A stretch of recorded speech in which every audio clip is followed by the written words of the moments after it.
On April 17, 1961, an area in Cuba known as the Bay of Pigs was invaded by American-trained Cuban exiles. But what caused it? Which powers were involved? This brief documentary should provide key information which can give you a foundation for your knowledge on the Bay of Pigs invasion and inform you of how global interactions influence the entire hostility between the US and Cuba. The conflict seemed to begin after Fidel Castro came into power in Cuba in place of the former leader Fulgencio Batista. Immediately, tension began rising in the United States, with the new order that made leaders in North America very nervous.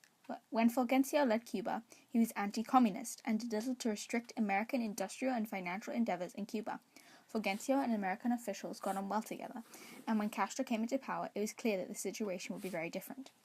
Castro was against any American interests in Cuba, and urged Cubans to take back control of their own country. Castro took steps to reduce American connections in Cuba, such as nationalizing American-controlled companies and changing laws. As President Eisenhower made the decision for the CIA to find and train over 1,000 Cuban exiles, Castro was establishing relations with communist superpowers such as the Soviet Union and established international relations with other socialist powers. These actions were taken as a threat to the United States, and it became a show of power.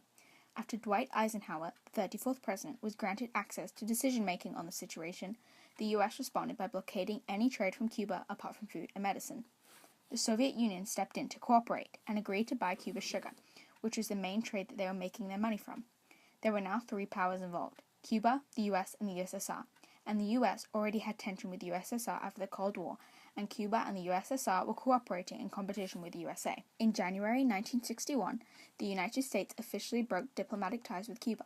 In other words, the tension had been made official, and they would no longer cooperate with Castro.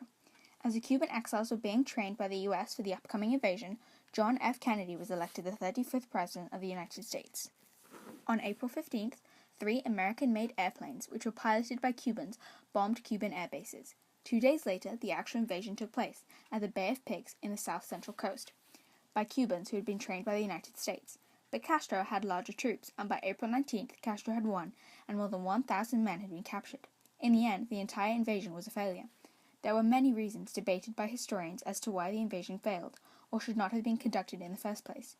The CIA was suspected of supplying John F. Kennedy with faulty information, as they went against his orders by allowing supporters of Batista to join the invasion force, whereas members of the non-communist People's Revolutionary Movement, who were deemed better equipped for the invasion, were excluded.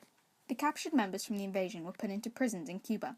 The conditions were negotiated by James B. Donovan, a well-known American lawyer and naval officer, and after cooperation, eventually, the U.S. had to provide $53 million worth of food and medicine in exchange for the release of the prisoners.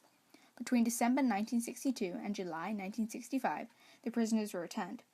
Overall, global interactions and former conflicts fueled this conflict, and although it lasted for only 2 days, the entire incident was extremely significant to the development of the Cuban Missile Crisis, which occurred 1 year later. Thank you for listening.